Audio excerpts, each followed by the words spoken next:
Yes. Welcome back to another stream. It's the press conference reaction. Big up to all the people who've recently been subscribing. It's been massive help. We're on our way to 80k. I still not checked how close we are now. And also all the people liking the streams and that. It's been good, man. I appreciate it a lot. It does help other people find the channel. So if you are new, make sure to subscribe. And also if you're in the stream, like the stream. There's no reason not to. This is your press conference reaction. Pep's already done it. Last time we did it live, but I was stuck in Scan in Bolton.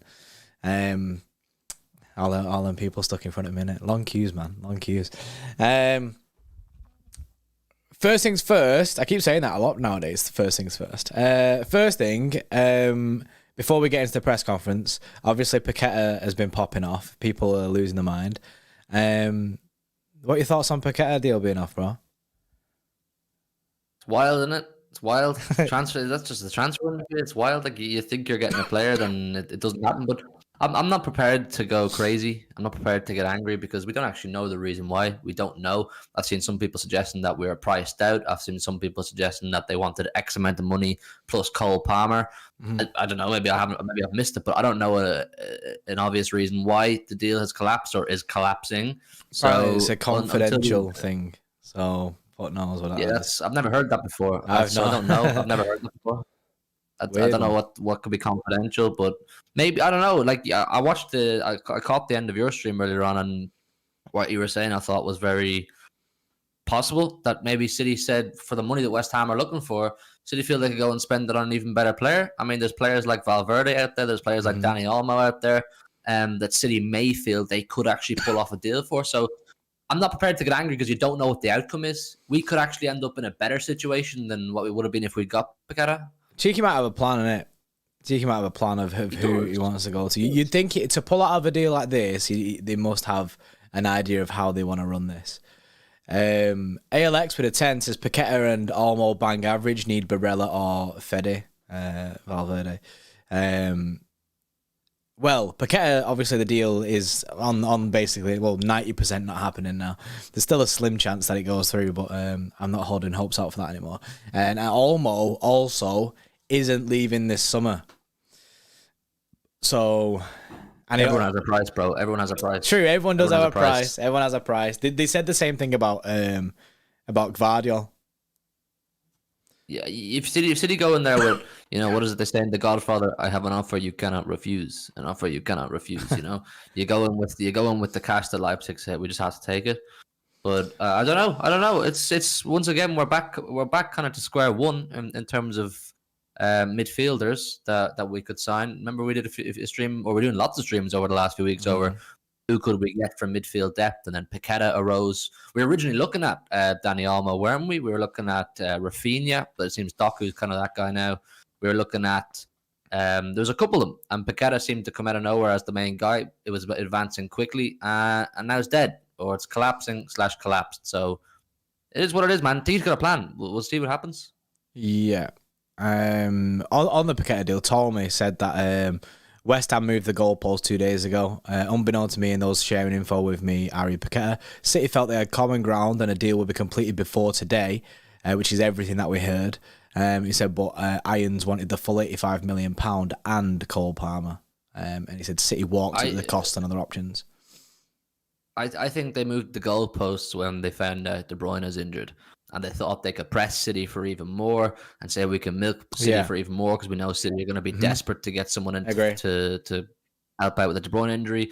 And City said, nah, you're not going to roast us like that, which I think is the right thing to do. As annoying as it is how you don't get the player that you thought you had a deal in place for, you thought you were going to get. When someone tries to take the piss out of you and tries to bully you because of your own circumstances in your own house, De Bruyne getting injured, City won't allow another club to bully them on the basis that De Bruyne is injured, which I think is the right stance because you make a name for yourself. And you don't it's business. You don't want to become a pushover just because of what the circumstances in your own business are unfortunate. Other clubs will start taking the piss out of you. So I understand it, and that's the best conclusion I can draw up as to why they moved the goalposts.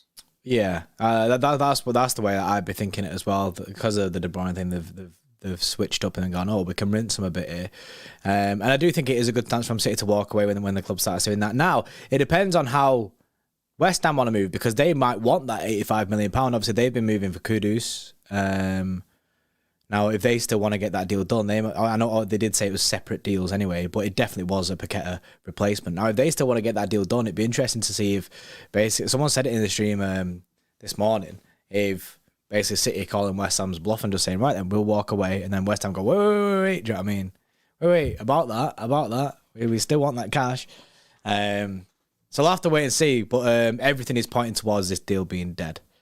They can still afford Kudus, bro. They've got that Declan Rice money. You know, yeah, they can afford him, and then they might still go and get him as well as just like back up for Paquetta. So, well, the thing is, this is also a little bit of, like, we don't know because it says confidential reasons. We don't know, is it player related? Is it because the goalpost removed? Like Tommy's saying, whatever the case is. But if Paquetta feels this is none of his doing, why the deal has collapsed, you might see a fuss kicking up from him. He might decide, he might go, what the hell? I wanted this move. I agreed personal terms. This is a possibly once in a lifetime move for me to go and play for Pep Guardiola's treble winners and have some real success for myself. And because you've moved the goalpost off the back of a De Bruyne injury, you know, if that's what's happened, like we're saying, Paquetta will be like, what the hell? You know what I mean? That's shit. So will West Ham want to hold on to a player who's really pissed off about being there, and they're signing Kudus in his position as well?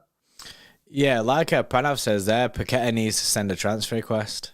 And I think that is the realistic step forward for this to maybe, for any lifeline of the deal. I think Paquetta would have to put a transfer request in to kind of force West Ham's hand a little bit, because at the moment they're playing God and deciding, oh yeah, well we can change the deal like this, and obviously City have walked away from it now. But it's a weird one, because for Paquetta there, that's a hit and hope, isn't it? The transfer request is like an emergency thing there. Just throw a transfer request in and hope that City come back. Mohammed with the 2 says, bored of failed Pep so far, only 13 days left. Honestly, getting Doku and Paquetta would have been a 10 out of 10 window for me. Now, there are rumours that other clubs, Benno put it in the chat before, are after Doku. Chelsea apparently looking to submit like a £60 million bid. I'm sorry, right, but Chelsea can't keep getting all these wingers, man. Like, what is it? The Elise deal was going to be weird. So, well, they could come in for him. Apparently Spurs want him, West Ham want him. So, I don't know. Imagine we miss out on Doku and Paquetta. I think we'll get Doku. He's agreed his personal terms. Yeah. Personal terms are already done. If Chelsea go to him and be like, oh, we're at Chelsea, do you want to come to us? Now he'll just go, well, I'm your second choice to Elise. Elise signed a new contract at Crystal Palace. So now you're turning to me, when City have been working on a deal for me for the last few weeks, and I've got personal terms agreed with them because I'm quite clearly their first choice. We didn't agree personal terms with any other winger. We didn't really push for any other winger. Doku was the first winger this summer that we've made real ground on. Chelsea have been fucking around with all sorts of wingers. And they went and they had a deal in place to get Elise, and then that fell through. So I think we'll get Doku. I wouldn't be worried about Chelsea in that one. Yeah. Unless Chelsea just come in and go, we'll give you double what City are offering, and we'll blow them out of the water. Yeah. But like I say, things change, man. Things change. I beg the Doku deal just is one that does get done, though. Hopefully that can be sorted out as soon as possible, because after that Paquetta one, everything seems so positive with Paquetta. Everything seems so positive, like it's moving in the right direction, but it's just done a massive U-turn today. Press conference then wise, Pep Guardiola was asked whether he was ready for Newcastle. He said, of course we're ready for Newcastle. We are the team who everyone wants to beat. We need our people, City fans, more than ever. There's a recurring theme in this press conference, by the way, that he does keep saying about the City fans. Jack Gorn said he looks a little bit nervous kind of thing ahead of tomorrow, especially with the injury updates that we get in this. There's not really too much to go through, like news-wise from it. He just talks about like Newcastle and stuff. He says like we need challenges against Newcastle because obviously they're a good team. We face difficulties with the injuries that we've got. The calendar, this is the challenge we have to take a step forward. We need that. It is what it is. We'll play against an extraordinary team. It's a Champions League team, very good, and I feel like they're here to stay. Good transitions, good game build, a great test. And again, about the fans, he says, tomorrow, hopefully we have the stadium full. Stay with us, please, because we're not in our best moment, especially in our bad moments. Please stay with us because we need the noise and support. clearly alluding to the fact that we're not playing our best football right now, which is standard for City. We don't usually play our best football quite early on. So don't worry, Pep. I will be there. I will be there, Pep. I will make you will be there. Don't worry, brother. Calm. This is one of the main things here. The main things for tomorrow. The main bits of news that you could take from the press conferences. John Stones sustained a muscle issue in Man City's last training session. I think they had a training session the morning of flying home from the Super Cup, and with his recovery time frame unknown, he won't play tomorrow. So John Stones is ruled out for tomorrow's game against Newcastle, which is absolute pain. So is Diaz. Yeah, so on that, well, Diaz isn't fully ruled out. Diaz may be fit for City versus Newcastle, says Pep Guardiola. So Diaz is not fully ruled out. It all depends on how desperate it is. Oh, it's a good job we signed Guardiola. What is it, man? We get these centre-backs in, loads will end up getting injured. So it could be I reckon it will probably run that same lineup we did against this in the Super Cup. It'll probably be Walker. I didn't like that. I didn't like it either. Akanji was dodged. Stunk, mate. Akanji can't do that Stones role when he moves into midfield. So we would be finished without Guardiola, and it says there. It's mad, isn't it, to think? It's a good job we signed him, but I reckon he'll do the same thing, man. It'll be Walker, Kanji, Ake, and Guardiola, which stinks. That's the thing.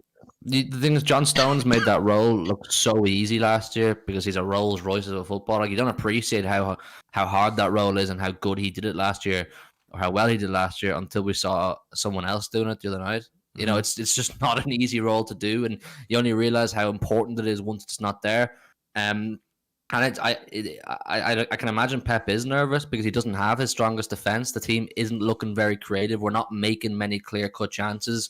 I know we'll do a proper preview later on, but I'm nervous. I'm nervous as well because Newcastle are purring right now. Newcastle had their tails up. They slapped up Aston Villa in St. James's Park last week convincingly. They were sick.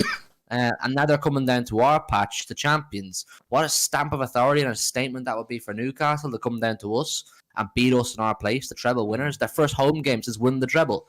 They'll be hyped up, and without Diaz and Stones, particularly Diaz for the leadership. I thought there were lack of leadership in that defence the other day. There was no cohesion. They were all over the place. They weren't in unity, if you know what I mean. They weren't moving in a line. They're all over the place. So the likes of Isak and Wilson and all the other top attackers they have now, Guimaraes and Tonali, these guys will be licking their lips saying we can get at that defence. No problem. Yeah, definitely good news for Newcastle. The fact that John Stones and Ruben Diaz are out. Well, Stones fully out, Ruben Diaz not fully fit. He is a doubt. Will Pep risk him? Because if Pep's sweating, he might risk him. I don't think he will personally, but if Pep's sweating, I think he could look at it and go, I can't trust this defence at all. I'd be interested to see if he plays Guardiola in the left back role as well. Obviously, we'll go into this more later on anyway, but it'd be interesting to see if Guardiola plays that left back role like Ake does, and like he did the other night, or if he pushes him into midfield, not midfield, sorry, into the centre back role. Because I'd like to see him in the centre back role and Ake back as that left back. To be honest, I want to run that. And see how that goes, especially with the injuries. I just think he believes that Vardiol is a technically better footballer. Yeah, probably. He has them passes, doesn't he? Yeah. So Ake doesn't have that. He improved on it, but he doesn't have it at the same level. Yeah, I agree. Pep Guardiola said the market is the market. So I mean, obviously, he's been asked about the recent transfer things with Paquetta. So just says the market is the market. He knows the situation. He said on Newcastle United, he said they're feeling that they are towards the top of the Premier League table to stay for a very, very long time. Or a long, long, long time, he says. Which is we know this. Yeah, we know this. Newcastle smashing it. Mohamed Budatu says Isak could absolutely obliterate Akanji. The thing is, that's why having Guardiola as a centre back, though, Guardiola's pretty rapid, isn't he? I'm not I'm not comfortable with Akanji right now. I'm just saying it. I'm not comfortable with Akanji. I thought he was stinky in preseason. I thought he was poor against Arsenal, and I thought he was poor against Thingy the other night, Sevilla as well. Yeah, he I think can't do the John Stones role, which is what he tried no, heavily against Sevilla, and it didn't work.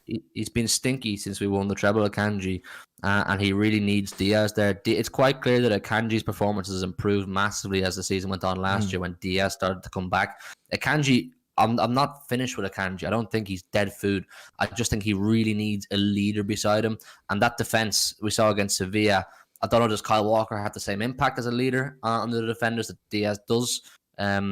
Because he needs that leadership. We need Vardel to become a leader. Ake is now a treble. I need him to be a leader. But Akanji, I don't feel comfortable with him. I don't feel comfortable with him right now. I feel there's mistakes there. There's errors there. The top strikers like Isak will capitalize on. So it's that's what adds to my nerves, bro. It's what adds to my nerves. We don't have our strongest lineup. Yeah. We have our strongest lineup. I feel perfectly good about tomorrow. We're chilling, isn't it? We're not chilling, but like it'll be a good test, and I think it'd be meant to be gassed. But right now, I am worried. It's added the nerve levels to go up. They're nervous anyway, but going up more there. Mihail with a 2 says, Akanji left back, Gvardiol and Diaz centre back, Walker right back is best. I disagree. I think Ake left back, Gvardiol and Diaz as your centre backs, and Walker right back is probably best. Sorry, say it again. Ake left back, Vardiol Diaz, centre Walker right back. That's what I'm saying is our best. He said Akanji left back over Ake. Where's Stones for then? No. I mean, I think he means he's the best for tomorrow. Oh, so that's if Diaz is available. Yeah, Diaz is obviously might be available. Yeah, so. I agree with you, bro. I agree with you. So if Diaz is available, then it does give me more assurances, because even if Diaz is available and Akanji plays, I have more trust in Akanji. Like I say, that I do think he needs that leader. But then if Diaz plays and your next like Gvardiol or something like that, I'm absolutely fine for that. Or even Ake, I'm absolutely fine for that. I think Diaz obviously being our leader and he really fixes up that back line. He really fixes it up. So he's very much needed. He's a monster of a player, of a man. Like you know, it's a world class centre half when he's not only doing his own job to the highest level, but he's also improving everybody else's game as well. Like John Stones, I said this in the Big Six last year, and some of the guys in the chat and the panel couldn't understand what I was saying. I said John Stones doesn't get to play as well as he did in that midfield kind of inverted role without Diaz behind him. He just simply doesn't, because John Stones knows he has a beast behind him in Ruben Diaz, who's keeping the ship behind him in order when he's going forward. But when Diaz was out for a while and Stones was still inverting, the back line looked a lot shakier and Stones looked a little bit shakier as well. So that just highlights further how important Diaz is for everybody in the pitch. You know, when you have a guy behind you absolutely cleaning up, making sure everybody's in order, keeping the ship in check, you're all going to feel a lot better about playing your own game. But if you're not confident in the lads behind you, you're more prone to making mistakes and errors. Yeah, so even the same, like, listen in that. Like, not being confident in your defence in front of you is a rip. And I mean, that's why Diaz offers that, man. You know, he does offer that confidence throughout the team. Massam with a 10 says, yes, Massam, mate, massively appreciated. Says, how have we royally fucked up this transfer window? It should have been a transfer window where we had 1 to 2 players and good to go, but instead we look undercooked and jumping from one target to another. Shambles. We've definitely missed out on top targets. Obviously, we missed out on Bellingham. We missed out on Rice. And then obviously Paquetta we've missed out on as well. So now it does seem like we are now scrambling for a Paquetta alternative. The news said before that City are like frantically searching now for another midfielder, and obviously Dani Olmo, there's reports coming out now that he's not going to leave this summer. So City are basically like, they're probably thinking, where the fuck do we go now? You know, they should have got Neymar, innit? They should have got Neymar for the vibes. I think we will get someone. That's my own personal feeling. But I think we'll get someone, I think there's a very good possibility we don't as well. And City, we know this. We have to remember, we know the City. If City don't find the person they feel, yep, that's our guy, they won't do anything.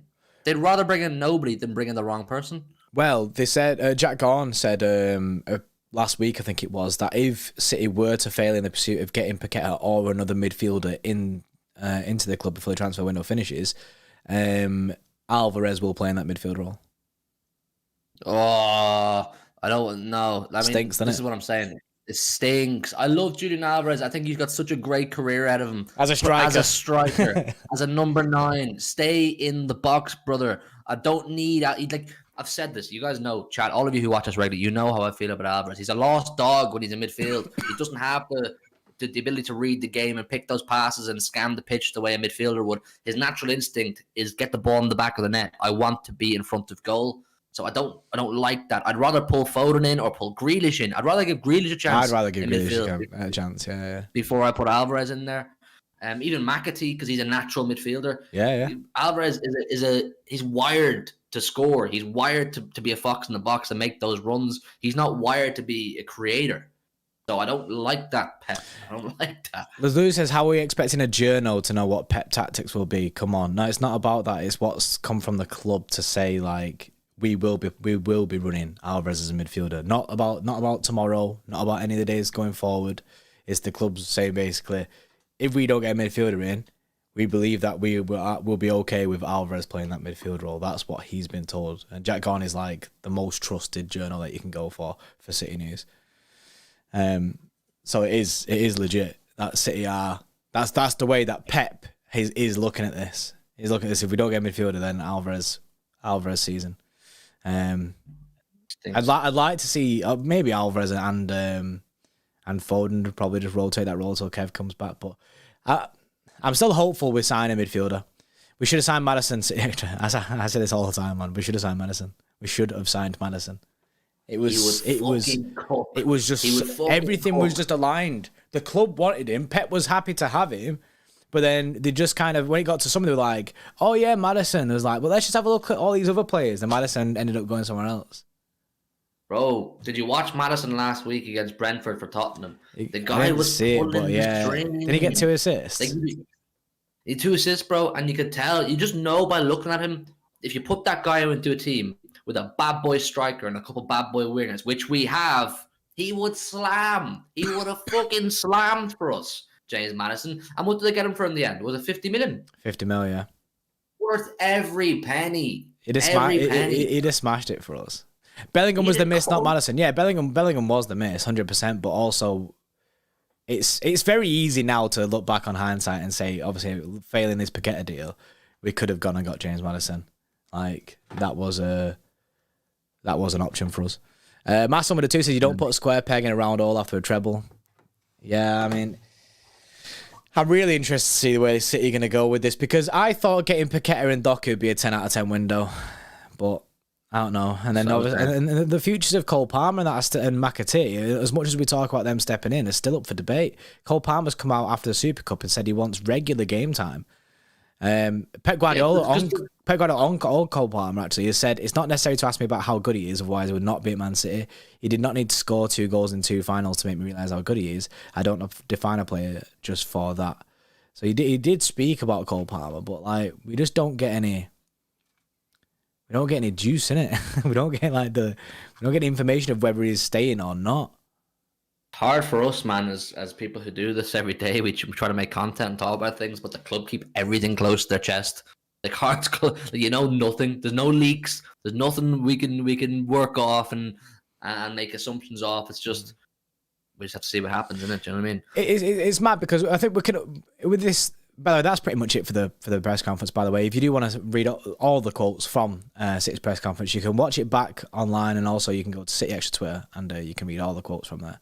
There will be more news at 10:30 tonight. That's usually when the source comes, so you might get some a bit more transfer news tonight at 10:30 after the embargo section. I think it's 10:30 anyway.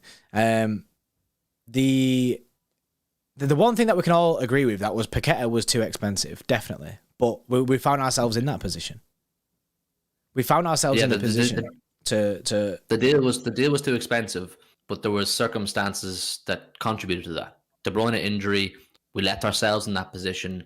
So I kind of was like, right, if we're gonna have to pay for it, I'm gonna have to pay that number. I'm not gonna complain too much because I understand.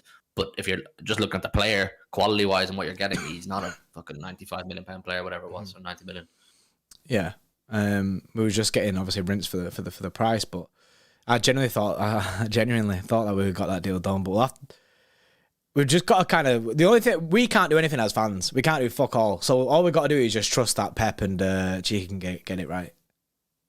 Maybe I'll bring a sign to the stadium tomorrow, say Cheeky out or something.